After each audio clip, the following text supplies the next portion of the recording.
Gaza, as well as specifically Israel's military tactics there, with someone who is close to the Israeli military operation. That is Major John Spencer.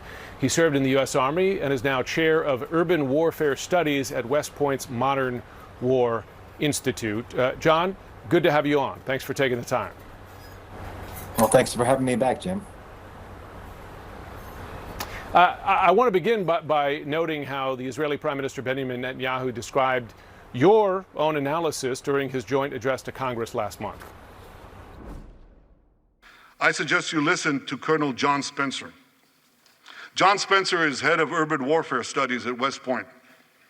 He studied every major urban conflict. I was going to say in modern history. He corrected me, no, in history. Israel, he said, has implemented more precautions to prevent civilian harm than any military in history and beyond what international law requires. So that's the Israeli Prime Minister's view, which I know you're familiar with. I want to quote to you Secretary Antony Blinken's view. He has said that measures taken by the Israeli military to protect civilians have not been applied consistently and effectively. So I want to ask you, why, in your view, is the Biden administration, which of course you know has been quite supportive of Israel since the start of the war, of this war on October 7th, why is that view wrong?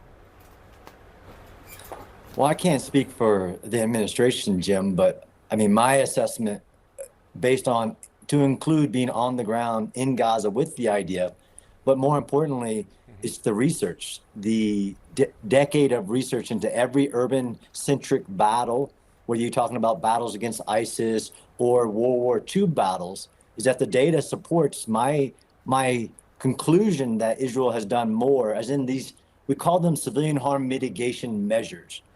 Things like evacuating cities, daily pauses, not taking strikes, handing out their maps, using advanced technologies to track civilian population. All these measures that even the United States military did not use in its past operations, like the invasion of Iraq or invasion of Panama or other urban-centric warfare. Okay. Let's speak about the data for a moment, because I know you've analyzed the data closely. I want to quote from someone else who's analyzed the data, Wes Bryant, special operations with a joint terminal. He was a joint terminal attack controller during the U.S. war on terror. He reviewed thousands of incident reports, tens of thousands of individual data points from several dozen credible organizations, as well as from the Israeli military. And he found, quote, a systematic disregard for fundamental principles of international law, including recurrent attacks launched despite foreseeably disproportionate harm to civilians. So I wonder what your reaction is to his assessment of the data and why you're confident that your analysis of the data supersedes his and others. Sure. I mean, one of it starts with you're comparing apples to oranges. So to compare Gaza or the operations against Hamas embedded in 400 miles of tunnels, so tunnels and bunkers, and to use whatever data point that they're comparing.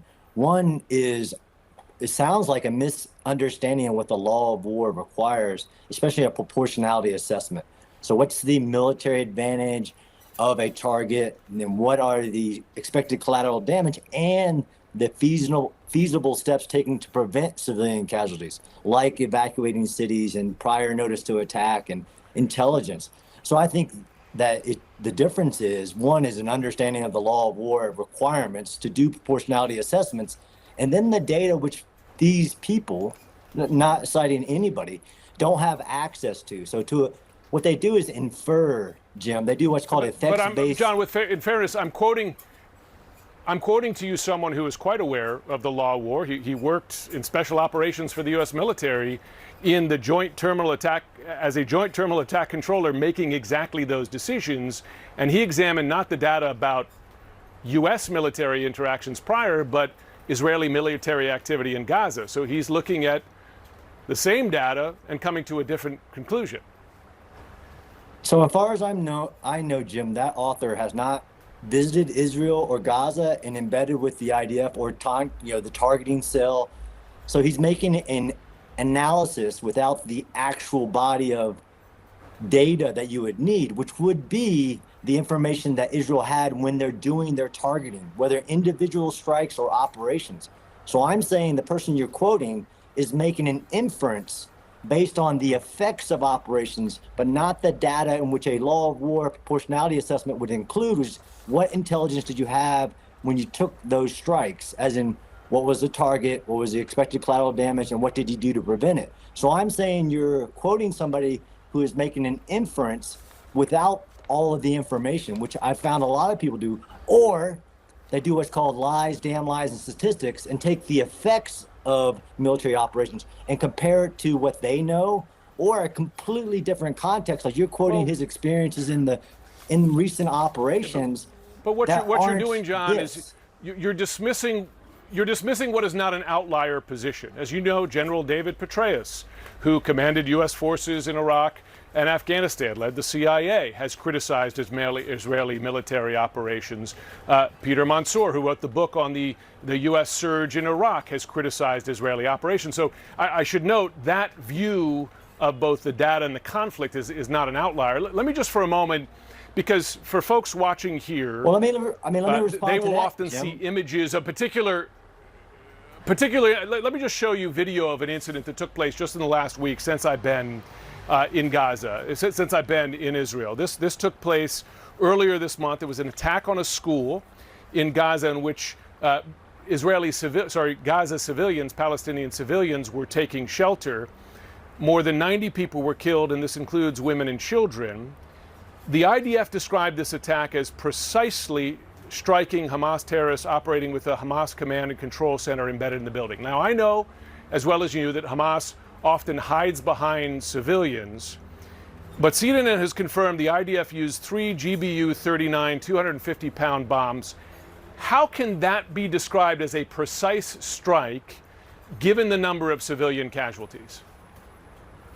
One is because I don't believe that number of civilian casualties. We have a problem with determining what is the civilian casualty count in operations where the only spokesman for those numbers is local sources that are Hamas validated or Hamas sources themselves.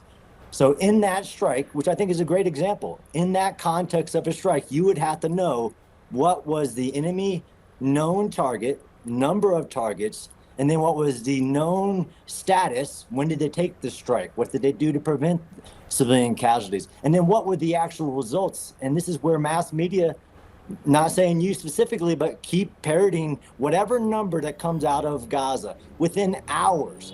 And I've studied war for a long time. I've never seen anybody ever be able to get civilian casualty counts within hours like we seem to be able to do repeatedly over and John, over. but you're dismissing the entire.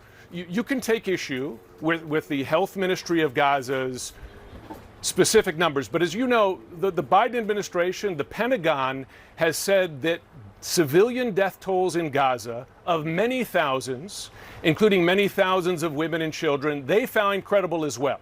So you can't dismiss the civilian casualties as entirely incredible. And I should note that CNN has fixers on the ground there that witnesses the results of these strikes and sees the bodies of women and children and the elderly.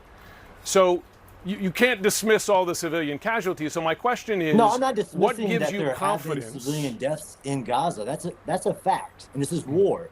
But the question is Israel doing everything feasible? That's the law of war requirements. Feasible to prevent civilian harm, and there is no data that you're presenting that says they're not. Have there been civilians, to include women and children, that have died in Gaza? Absolutely. Is it 40,000? Absolutely not.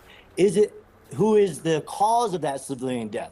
I think that the international fingers should be pointing at Hamas, who doesn't sometimes embed, it uses human shields and human sacrifice as its strategy.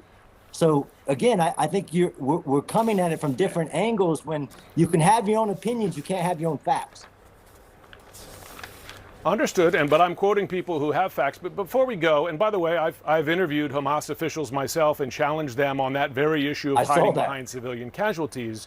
But this gets to a larger issue, and you've written recently yourself, and I'm quoting you here, it is now Israel's responsibility to create the conditions that would allow new leadership in Gaza to survive. The role of Israeli forces should not amount to a constant presence in Gaza. In other words, looking forward to the next step here.